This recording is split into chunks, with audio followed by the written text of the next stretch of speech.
Ibrahim Traoré shuts down Marco Rubio with one line. What he said will surprise youth chandeliers in Manhattan, never expected it a single sentence. Well, sharp and intentional, slicing through years of quiet authority. Marco Rubio believed he was simply delivering remarks. But when he dismissed Pan-Africanism as a myth and mocked Ibrahim Traoré by name, he didn't just spark debate, he set a continent ablaze. Thousands of miles away, in the dim stillness of Burkina Faso, Traoré remained unmoved. He didn't rage, he wrote. And when he spoke, the globe leaned in not to anger, but to truth wrapped in grace. But behind Rubio, within the veiled halls of influence, stood someone far more perilous, Victoria Langston, poised, methodical, and merciless. She never appeared on screen. She didn't need to. Her words whispered behind closed doors, Africa. Needs management struck harder than any headline. From Harlem to Harare, lecture halls and legislatures, people rose not in disorder, but in purpose. This wasn't merely about ego, it was about independence. In a moment that echoed forever, Africa didn't request to be noticed, it insisted. Because sometimes, the most potent revolutions don't come with sirens but with silence. And then thunder. Before we continue, tell us where you're watching from and if this moved you. Consider subscribing. The golden lights of the Waldorf Astoria shimmered above the ballroom, where silk ties brushed against ambition and power didn't declare itself. It simply was. Beneath crystal chimes and diplomat murmurs, a hush crept in. All attention turned as Marco Rubio, confident in his crisp navy suit, ascended the stage. The kind of man who believed history paused for him. He began with the usual trade talk. Resilience, shared goals cue polite applause. But then, his tone shifted cold and precise. Pan-Africanism, he paused, isn't strategy. Damn.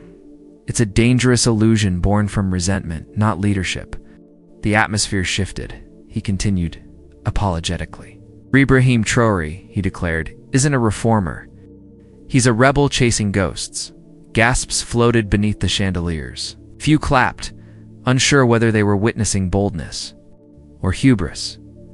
Others froze, eyes narrowed, hands tight. In the second row, Ethan Clark nodded subtly. His fingerprints were all over that speech. Far from the media glare, oceans away, another pair of eyes followed every word.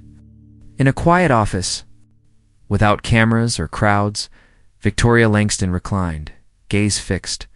It wasn't Rubio's fire she admired, it was his loyalty. After all, those were her lines. This wasn't a speech, it was a precision strike, not against one man but an entire vision.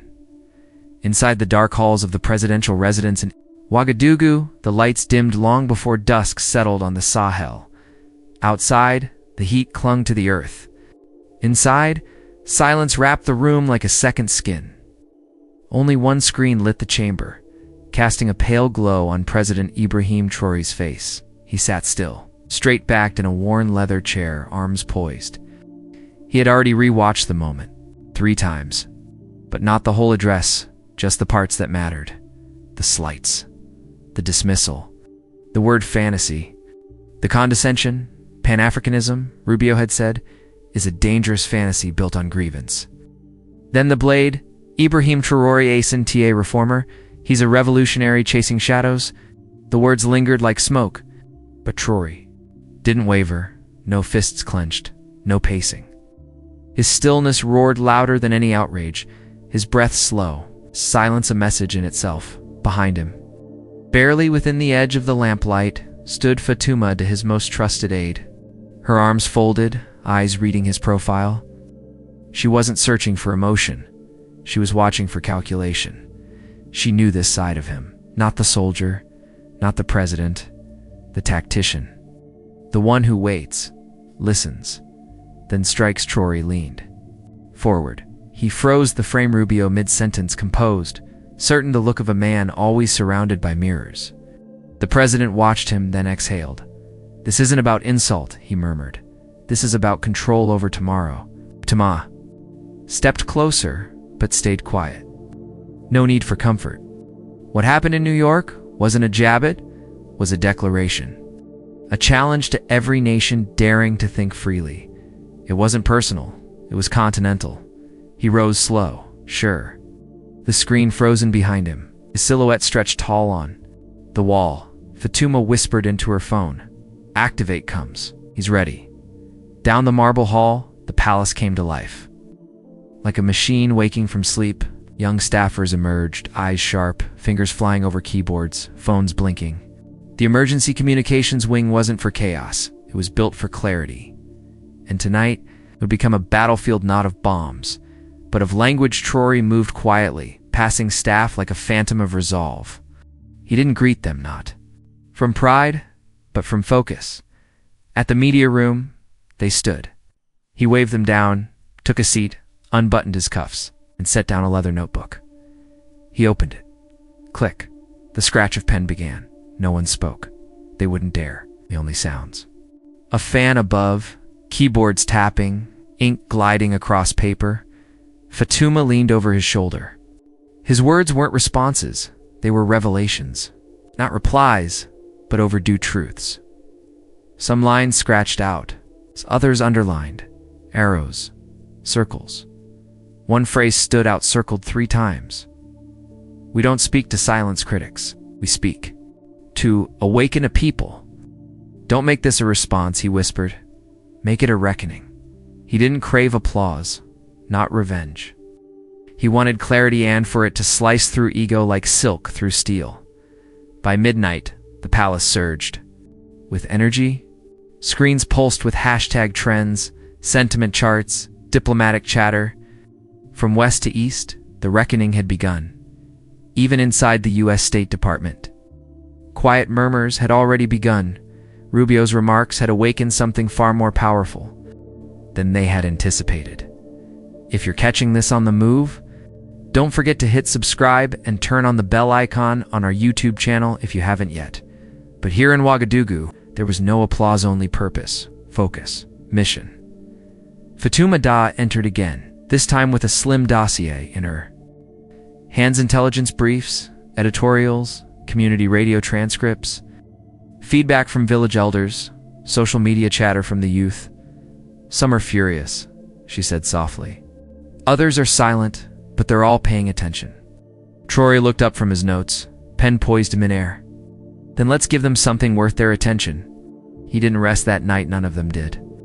The team moved with synchronized intensity, one draft handed to another, each word argued not for flair, but for essence. Fatuma sat beside him, red pen at the ready, cutting ambiguity, sharpening the message. And Traoré kept writing page after page because he understood this wasn't a moment to sound smart. This was a moment to sound eternal. He didn't speak of colonizers with hatred, didn't speak of injustice with fury.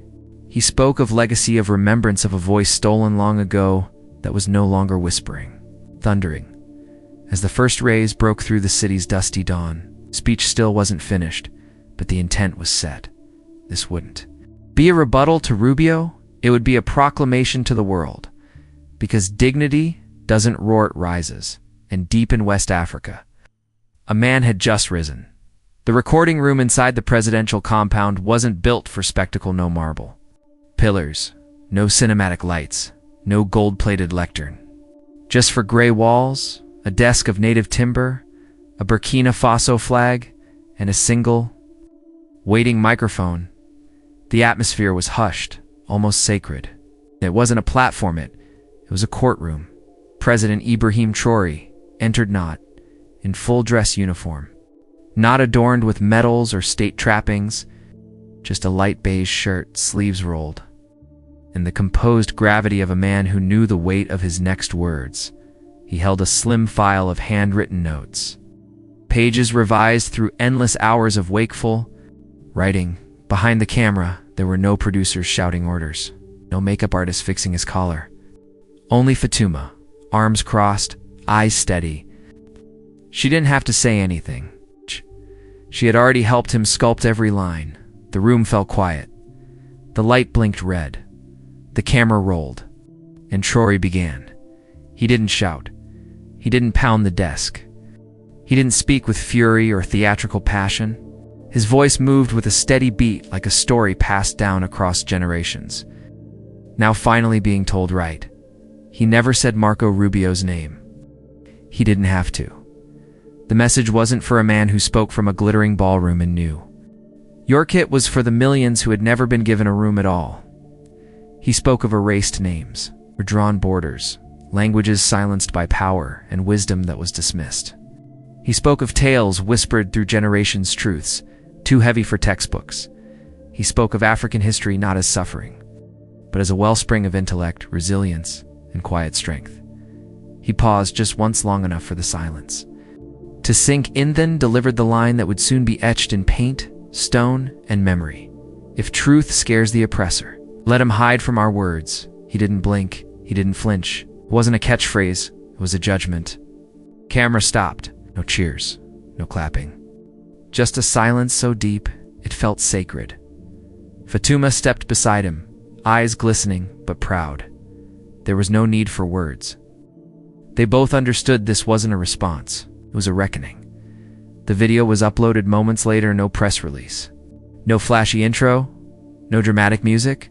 Just the words. It's just the man. It's just the message. It spread like wildfire across Africa, not pushed by officials, but carried in the hands of farmers, drivers, students, teachers, elders, children. They didn't share it out of obligation. They shared it because it echoed something they'd waited lifetimes to hear. Within hours, #TruthEchoes was trending across the continent. In Nairobi, murals sprang up overnight, his quote painted in bold strokes beside his steady gaze. In Lagos, university students gathered in courtyards and read the speech aloud as if reciting scripture in Dar es Salaam. Grizzled revolutionaries watched from worn-out TVs and wept not in sorrow, but in release. Someone had finally said what needed to be said. Across the diaspora, voices joined in, musicians, athletes, scholars, journalists repeating the line. News anchors replayed the clip with a reverence they hadn't used in decades. This wasn't a press statement. It was a cultural earthquake. And yet back in Ouagadougou, the palace remained still. Traoré didn't call a press event. He didn't post a thread. He didn't gloat. He watched, listened, read every message, every comment, every story being shared. Because this wasn't about virality. It was about velocity. Skinny knew that momentum is sacred or it is squandered. In Washington, Rubio's staff panicked. Ethan Clark stared at the metrics, jaw clenched, watching the rising tide of public support for words they hadn't written. They're quoting Traoré, he muttered, and he didn't even mention Rubio. That was the genius, the elegance, force. It was like thunder from a cloudless sky. In cafes from Paris to Atlanta, from London to Toronto, conversations shifted. Where people once lowered their voices, they now raised them. Parents showed it to their kids. Teachers rewrote lesson plans. Pastors wove it into sermons. This wasn't a comeback. This was the beginning of a moment delayed for too long. Fatuma watched the numbers groan, not with triumph, but quiet strength. She knew Western media would try to spin it, distort it, water it down, but they were too late. The seed had already broken through, and Traoré, he didn't bask in attention. That evening, he returned to his notebook, scratched out the last page, began another. Because the speech was never the destination, it was the door. Now came the crossing, and across. Africa crossed the world in hearts long silenced by history. Something awakened, something burned, not with rage. With recognition, for the first time in generations. They weren't watching someone else's story. They were witnessing their own beginning.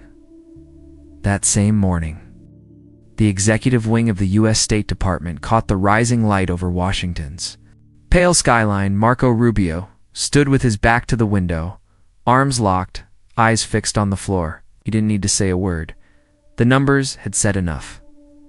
12 headlines, 2 national op-eds, 17 African governments issuing statements of grave concern. This wasn't pushback anymore. It was something far more dangerous, global. Momentum across the long conference table. Ethan Clark turned the next page of a thick briefing folder and felt the shift. Analytics were buzzing, social platforms surging, television segments multiplying, trend reports stacking up. Campus protests unfolding across 3 continents. We're gaining ground with groups who usually don't. Pay attention to African politics, he said, eyes still locked on the data. It's breaking into cultural territory. Rubio let out a long, slow breath. Maybe it's time we reshape the storyline. Put emphasis on economy, global partnerships, trade, innovations, something less provocative. Ethan gave a cautious nod. We dial back the rhetoric. Show respect, but without appearing weak. Present ourselves as connectors, not controllers. Can walk that line. A heavy stillness followed an opening, a chance to steer things differently. The tension began to ease, but the door swung open. No knock, no introduction. She entered like she owned the space because she did. Victoria Langston, no title announced.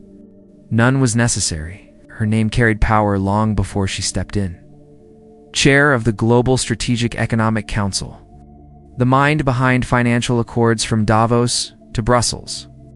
Behind her quiet empires, donors, alliances, closed-door legislation. Invisible, yet omnipresent. None of that was on display. Didn't have to be. She wore all black, clean lines, exact. Her hair tied back the same way it had been for decades, ageless. Uncompromising. Her heels tapped across the tile floor like a countdown. Gentlemen, she said, calm, crisp. I hear you're thinking of backing down. Rubio sat up a little straighter, but said nothing. Ethan spoke first. There's been significant blowback. Traoré's speech hit harder than we projected. He didn't name the secretary, but the suggestion was clear. She lifted a hand. Ethan stopped cold. She turned to Rubio. A slow smile. Not kind. Not warm. Possessive, Marco, she said. You didn't. You acted. And now the world is responding. That's good. Means it worked? Rubio's jaw clenched. It's not just that it worked. It's what it provoked. Exactly, she said, stepping closer. You brushed dust off a buried thorn. Oh, you're second-guessing because people got loud. And hey, if you're watching this while on the move, hit subscribe and turn on the bell to stay in the loop. I don't want a diplomatic fracture we didn't intend to create, Rubio replied. Victoria leaned in, her voice low and frosted. We don't challenge Traoré because he's incorrect. We challenge him because he's effective. The words hit like velvet-trapped gunfire. Ethan looked down like he'd heard, something he wished he hadn't. Rubio didn't move, eyes blinking, trying to process. Victoria's tone sharpened. You think this is about one speech? One president? No, this is about what he symbolized, a continent, realizing it doesn't need us anymore. That's dangerous. It's unpredictable. And it's bad for business. Rubio said nothing. He didn't have to. The silence had already yielded the truth. She began pacing, fingertips trailing across the edge of the table. If you retreat, now even dressed up as an economic redirection, the entire framework we've constructed, trade influence, diplomatic leverage, financial steering, it all begins to erode. This isn't Rubio versus Traoré, she continued. It's about who owns the narrative. Ethan looked up. You mean public narrative or internal? Both, she answered without pause. One drives votes, the other drives decisions. Either way, we don't let one African leader reframe our standing with a poetic monologue behind a desk. Rubio's voice, dry and reluctant, returned. So what's the play? Paint him as a radical. Victoria paused. No, that turns him into a martyr. You don't elevate opponents, you outlast them. Let him have the stage. We hold the levers. Rubio stared. She hadn't raised her voice once. She didn't need to. She wasn't arguing. She was reminding. If we dilute the message, she added, tone soft but slicing, we lose the donors. Who loved it? We lose the hawks backing our agenda, and you lose your momentum heading into negotiations. She placed a plain, unmarked file on the table. Wait, she said. Think carefully. You don't have to win every argument. You just need to control where and how it's held. Then she turned. Her heels echoed down the hallway, leaving not applause but atmosphere. Every molecule rearranged. Rubio didn't speak for a long moment. Ethan finally broke the silence. She just told us the ground isn't ours anymore. Rubio shook his head slowly. No, he said. She told us no one else can be allowed to think it is. Outside, the city buzzed with politics and press. Inside, the silence felt heavier, and somewhere beyond the Atlantic. Ibrahim Traoré likely sat behind a wooden desk, unaware that his calm defiance had shaken not just a senator, but the very structure of international power. The battle wasn't over. It had simply moved from speeches to resolve, and in that still, unsettling realization, America saw something it hadn't before. Not a clash of flags, but a confrontation with a system so deep-rooted, so invisible, it was only now revealing its shape, and her name was Victoria. Langston, the media room at the presidential palace in Ouagadougou, had never seen anything like it. Rows of global journalists, shoulder to shoulder, cameras prepped, microphones live, translators synced, the air didn't buzz, it pulsed. Even the camera clicks couldn't break through the tension. This wasn't a press conference. This was something else, entirely something too new to name. Exactly at 9 a.m. The doors opened. President Ibrahim Traoré stepped in, not guarded, not draped in regalia.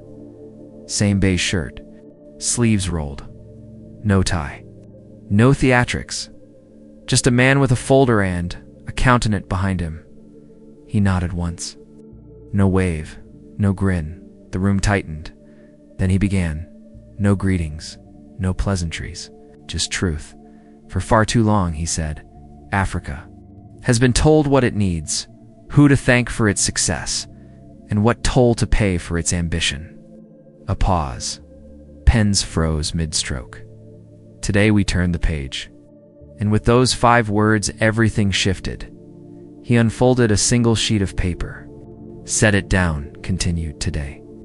I am honored to introduce the African Sovereign Development Fund, a financial institution envisioned, built, and powered by African nations, not foreign banks, not conditional loans, not international support, tangled in agendas masked as goodwill.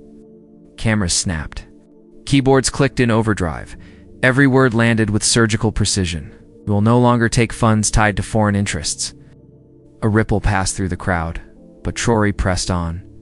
This isn't just a symbol, it's a tool built to funnel African wealth into African futures. Infrastructure, education, energy, technology, our priorities, our terms. He glanced up. And for those still doubting whether we possess the means, yes, we do. And to those questioning our readiness, watch us. Outside the palace, the streets of Ouagadougou burst into celebration as the live stream hit radios and mobile screens citywide. The signal spread Dakar, Accra, Nairobi, Addis Ababa. The continent wasn't just watching anymore, it was awakening. Inside the press hall, a journalist from Ghana stood, voice slightly unsteady. Mr. President, have any nations formally committed to the fund? Quick reminder, if you're watching on mobile, don't forget to subscribe and turn on notifications. Traoré gave a steady nod. Yes, as of this morning, Burkina Faso, Senegal, Ethiopia, and Ghana have signed on. Their finance ministers are already drafting disbursement plans for initial regional projects. Another hand rose, this time a South Korean economic reporter. Are you considering partnerships beyond Africa? He paused. We are open to investment, but only from partners who respect our sovereignty. No buried clauses, no back channel. Terms. This fund will undergo public audits, led by African economists. It will serve no one country, it will serve our shared future. Meanwhile, in Washington, the update cut through like a chill through a warm briefing. Analysts scrambled. News anchors stared at teleprompters, struggling to contain the scope of what had just taken place. The words development fund may have sounded harmless, but to anyone versed in geopolitics, this was seismic. In a quiet, high-security room, Victoria Langston watched the announcement unfold, arms crossed. Ethan Clark sat beside her, visibly unsettled. He didn't just reply, Ethan muttered. He flipped the whole script. This is scaffolding, Langston said coldly, not sentiment. Her eyes didn't leave the screen as Traoré spoke. His final line? Our voice is no longer a ply, is a plan. He stepped away from the podium. No music, no security detail. Just a man who had dropped a pebble into the pond of global power, only it was sending waves. Within a day, the tremors were being felt. Indian and Indonesian development banks requested meetings. Vietnamese and South Korean tech companies made early partnership inquiries. The African Union released a unanimous declaration calling the fund a foundational step in reclaiming financial autonomy. In São Paulo, youth leaders compared Traoré's move to Latin America's post-colonial awakenings. In the Caribbean, officials called for observer status in fund operations. This wasn't just momentum, it was a shift. Not just in Africa. In Johannesburg, murals bloomed overnight. Painted renderings of Traoré framed by phrases from his speech. One phrase stood out in towering script: "On our terms." Social media reignited, not with outrage, but with plans. Community initiatives, crowdfunding drives, conversations across languages and borders. For once, virality wasn't about scandal, it was about stewardship. And in that electric moment, for millions watching, especially Black Americans, Afro-Caribbeans, in diaspora, voices something opened. The idea that the old narrative of dependence, delay, and being spoken for wasn't being shouted down. It was being rewritten, not with anger, with a blueprint. Traoré didn't speak again that day. Instead, he returned to his office, sat by the window, and watched as the golden West African lights softened. Fatuma Da entered silently, carrying a file. Letters of support, invitations, news coverage. He flipped through each page and rushed. .com. "This isn't just policy," she said. "It's precedent." He nodded once, then placed the file down. Let's build it. So they would. Because in a world shaped by borrowed voices and borrowed time, Ibrahim Traoré had just reclaimed both. The storm didn't begin with a bang. It started as a whisper. Just 37 seconds of audio, grainy, soft, uploaded without fanfare to a little-known policy blog. A platform frequented only by foreign affairs insiders and investigative researchers. The file had no headline, no context, no branding, only a simple label. Langston _March 12 internal meeting MP3. Most would have scrolled past it, but someone pressed play. A pause. Then a voice, sharp, measured, cold. Africa doesn't need a platform. It needs a manager. No background noise, no coughing. Just pure, unchallenged silence. The kind that follows when a room either fully agrees or is too scared to disagree. Within 2 hours, it had been downloaded, trimmed, shared. Within 5, it had made every major newsroom from London to Lagos. Within 12, it had exploded. It was unmistakably her, Victoria Langston, unelected, unseen. The silent architect behind Washington's posture toward the continent. And she had said the quiet part out loud. Not a misstep, not a gaffe. A doctrine delivered. With precision, the global backlash was instant. From Paris to Johannesburg, Accra to Toronto. A tidal wave of fury crossed oceans and timelines. The New York Times ran it as their headline. Al Jazeera called it the most unfiltered admission of post-colonial power since the Cold War. In Nairobi, a televised roundtable spiraled into a live shouting match government. Ministers and economists at each other's throats. One economist tore out his earpiece, slamming it on the table. "We are not property." Victoria Langston didn't respond publicly. Her office issued a flat 2-line statement. "We do not confirm the authenticity of unauthorized recordings." The GSEC remains committed to inclusive international dialogue. But no one needed confirmation. The world already believed it. In Cape Town's outer townships, graffiti appeared overnight. Lines from Traoré's speech sprayed across concrete. "Our voice is not a reaction, it is reality."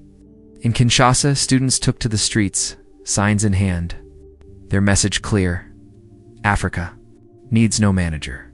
In the capital, someone beamed Langston's quote onto the finance ministry's wall.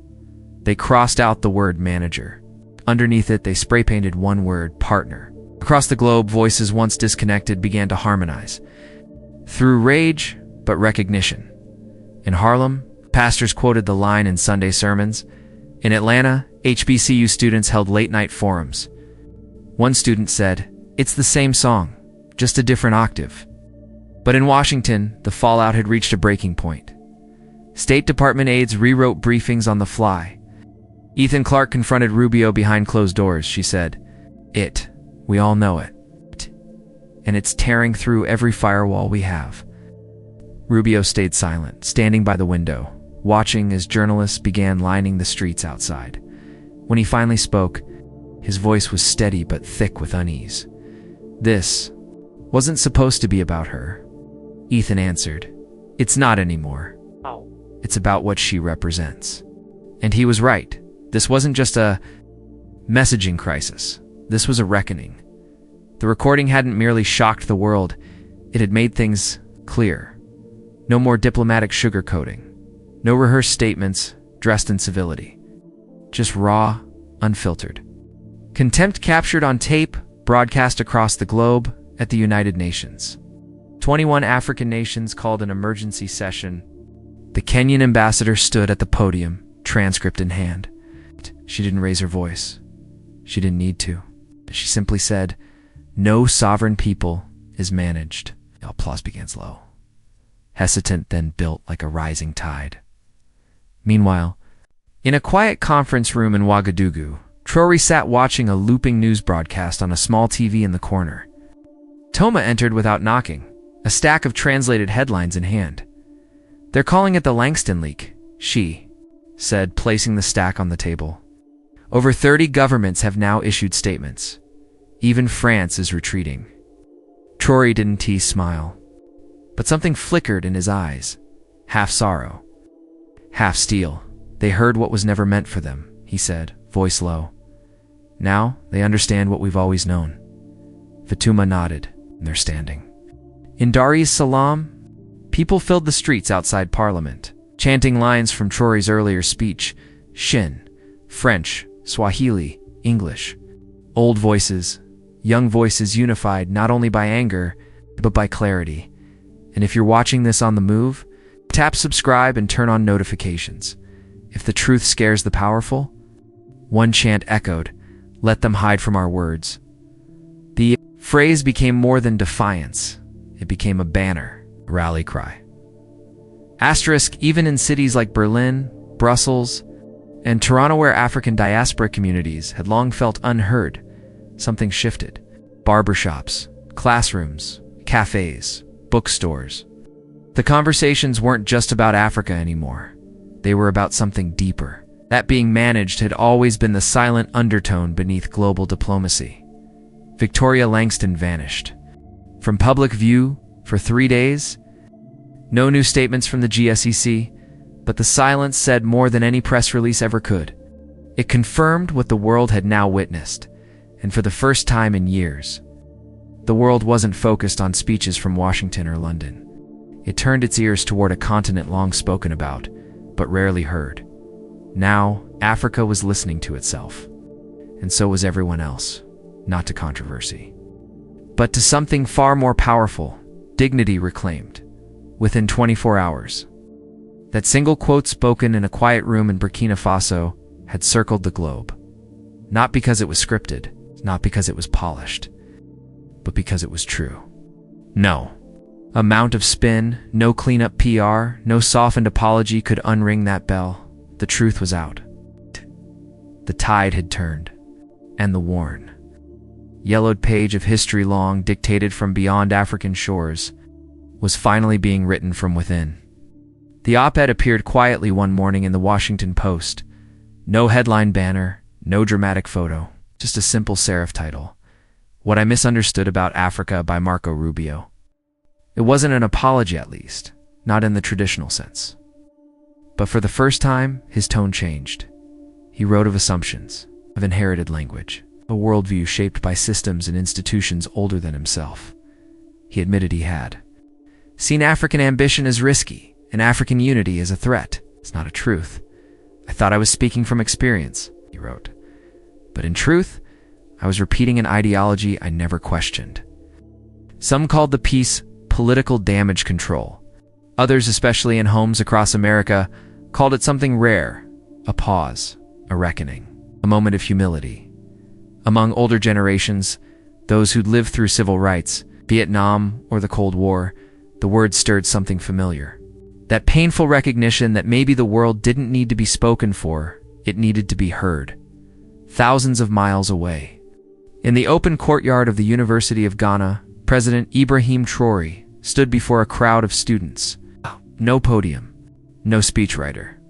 Just folding chairs and the wind moving gently through the trees. He looked at them not as a leader addressing a crowd, but as one generation reaching out to the next. Our goal, he said softly, was never to embarrass, only to be heard. Right? No cheering followed. Just silence, deep, grounded silence. Not the silence of shock, but the silence of understanding. The students didn't chant. They listened completely. As if, perhaps for the first time in decades, they were being seen back in America. Clips of the speech trickled into the media. It didn't spark outrage, didn't trigger rivalry.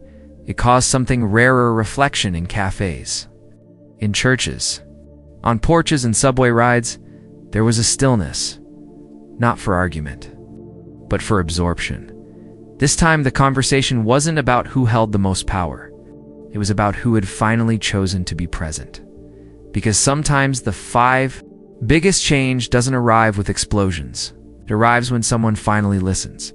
And in that quiet exchange between the one brave enough to speak and the one ready to hear, a new story begins. Not perfect, not rehearsed, but finally shared. The lesson from all this isn't just about politics or policy. It's about the quiet courage it takes to speak truth. It's about listening, deeply, fully. It's about recognizing dignity when it steps forward. Traoré didn't retaliate with rage. He responded with history. Didn't seek revenge. He asked for recognition. And in doing so, he reminded us all, true leadership isn't about domination. It's about understanding. For those of us watching, especially here in America, this story holds up a mirror. It asks, whose voices have we ignored? Whose truths have we filtered out because they weren't spoken under chandeliers or inside G7 boardrooms? Maybe the lesson is this. Respect doesn't demand agreement, but it does require humility. So if this story stirred something in you, don't just scroll past it. Share it. Talk about it. Reflect on it. Ask yourself what other truths have been waiting patiently to be heard. And if you believe dignity belongs to everyone, no matter where they're born, then let your voice be part of that change. Like, comment, subscribe, but above all, stay alert. Stay open, because the next time someone speaks from the edge of the world, they might just be telling the truth we've been waiting our whole lives to hear.